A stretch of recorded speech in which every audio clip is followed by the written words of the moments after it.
All right, welcome back. This is Joe. Update on my half-scale Corsair. I've been doing some work inside and out. Inside, you may or may not have noticed that these wires coming up here were kind of coming out here and then bending up here, such that when you put your knee way over here, you push on it a little bit. And that was primarily due to the main bus power wire was just a bit too short going from one side to the other. It goes through this main circuit breaker, and then gets distributed out through the rest of the airplane. So I replaced it with a longer one and rerouted all the wires back behind all of these controls. I've got carb heat control, vent control, tail wheel lock. So I routed all of that. And while doing that, I noticed that I had one wire hanging down here. This was labeled bus power to the TAC. So I have to route that probably to the as you can tell, I started to label these. And I have gauges and lights powered off of this breaker. So I'm going to put that, connect this wire down through the bundle, take it apart, hook it up to the lights, put it all back together, clean it up. I also, if you remember, that transponder wire here was hanging down, just down the middle, kind of hanging over everything. I routed that as well. So everything in the wiring is fixed except for this one wire. All right, so I wanted to give you an idea. Also, what I've been doing is troubleshooting the outside air temperature on this AV20. I'm going to show you what was going on and what is going on. So I turned the master on. This is the low fuel light. The tank is drained, empty. Alternator not charging light, and the low oil pressure light, because that makes sense, right? All right, Avionics comes on, the AV20 turns on, and the transponder. I don't need that running while we do this. So the AV20, this little thing is pretty cool. You can select the view that you want. So what was happening was, when I was booting this up, I would get the no outside air temperature. It was just bus voltage taking up this whole block. And so what can we do? Well, now that we have the outside air temperature going, we can actually get things like density altitude, which is kind of cool. True airspeed. So this is in miles per hour. I've set the true airspeed up to miles per hour. And there's my angle of attack. And you've got different, let's see, what else? That's it for this page. You have timers, got it. All right, so here's G load, in case I wonder if I'm pulling G's or not. I'm right now existing at 1G. My angle of attack with this sitting on the ground, roughly 15 degrees nose up. But we can change the view. So I can have an angle of attack meter that will obviously let me know as I'm approaching a critical angle of attack, and thus getting close to stalling. I've got the attitude horizon with the turn coordinator. You'll notice nowhere in here do I have artificial horizon, nor do I have a turn coordinator. So now I've got one. I don't have to just fly by the seat of my pants. In case I wonder if I'm slipping, then I can just look at this. All right, then setup. So I found that my outside air temperature meter, I thought it was wired backwards. But then I found out, and I kind of messed around with this one, but this is the DB9 connector, and I'm not really great with electronics, so what happened was I didn't in fact switch the wires. What I did was I broke the connector, and now I don't have enough hands to pull that out, but I basically broke it in half assembling it. These things were hard to slide in there, so I got a better connector. This is kind of low range as far as quality. I got a better one and rewired the whole thing, and now my outside air temperature is working just fine. So I'll be able to get true airspeed as well as indicated airspeed and angle of attack, or artificial horizon, all that good stuff that you may or may not want. Let's see.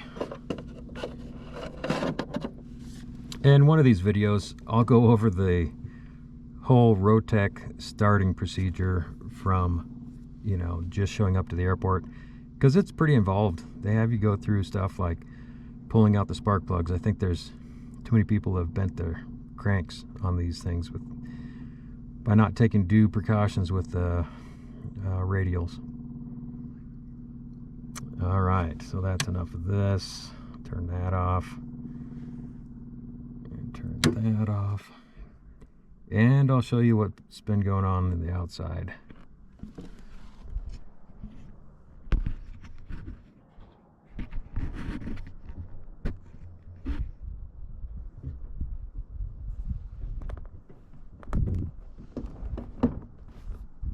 You can probably see that gas tank lid and that cylinder behind it.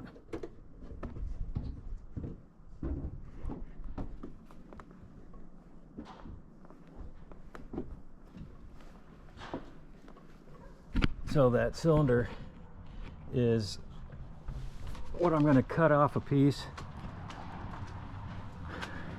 I'm going to cut off a piece and heat this up until it's big enough to slip over the top of this. Slip it over the top of it, let it cool off, and it'll clinch down on it. And then that'll make my gas cap up, give it a place to crimp onto, and should eliminate leaks.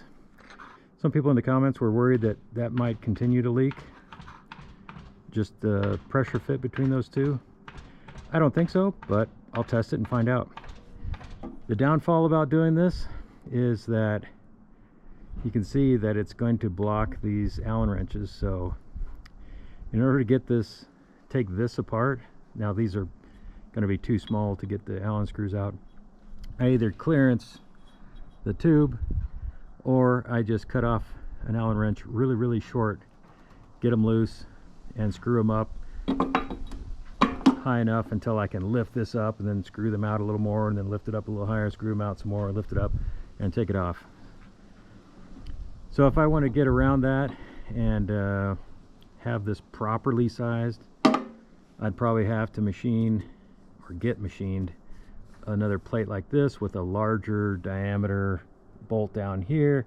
And then, like one of the commenters said, hey, why don't you just machine this in one piece? Well, I'm kind of up here in the boondocks, and I don't have access. I don't know where the nearest machine shop is. It's probably 100 miles away.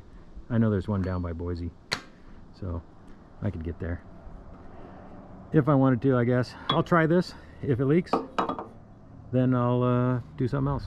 If it doesn't, I'll probably go and fly it like that.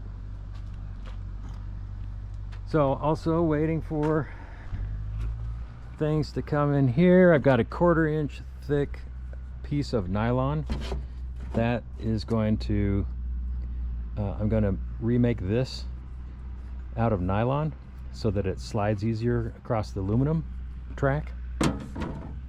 So of course it's kind of a pain to run the canopy back and forth because it doesn't slide very easy.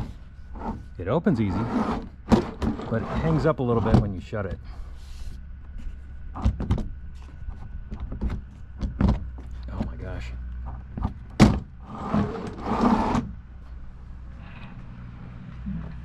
And the other thing I've got going is I'm about to put in seat belts, and just like Dyno Dawn, this had seat belts coming out from way up here. So when they're connected, they're basically right across your lower rib cage. They need to come down from lower, down way down here. I'll probably mount it to the spar. I'm not too worried about ripping out the spar or damaging the spar because the hole will be in the center and there's very little stress in the center of the spar. It's at the top edge and the bottom edge of the spar is where all the stresses are generated. Okay,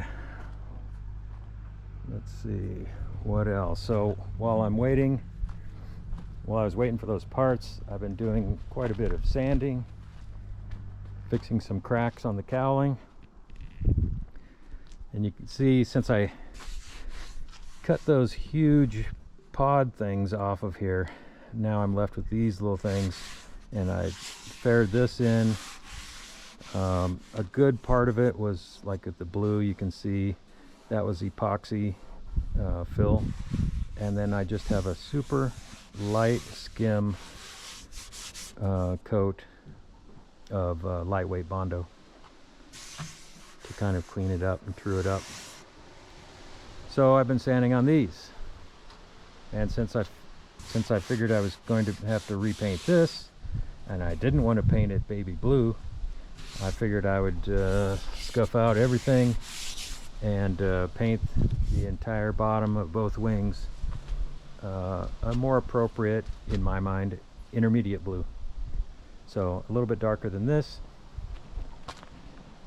That intermediate blue also is going to go up in the bottom of the horizontal stabilizer, and I might just get a little bit gung-ho, tape off this, and I might just do that with that intermediate blue. All right, got a couple things going. I'll update you as I get more progress. Thanks for watching, and I really do appreciate the comments.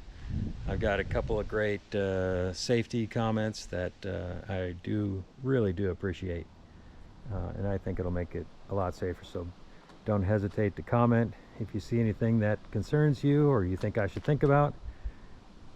I won't take offense. Give it a shot. Thanks. Bye.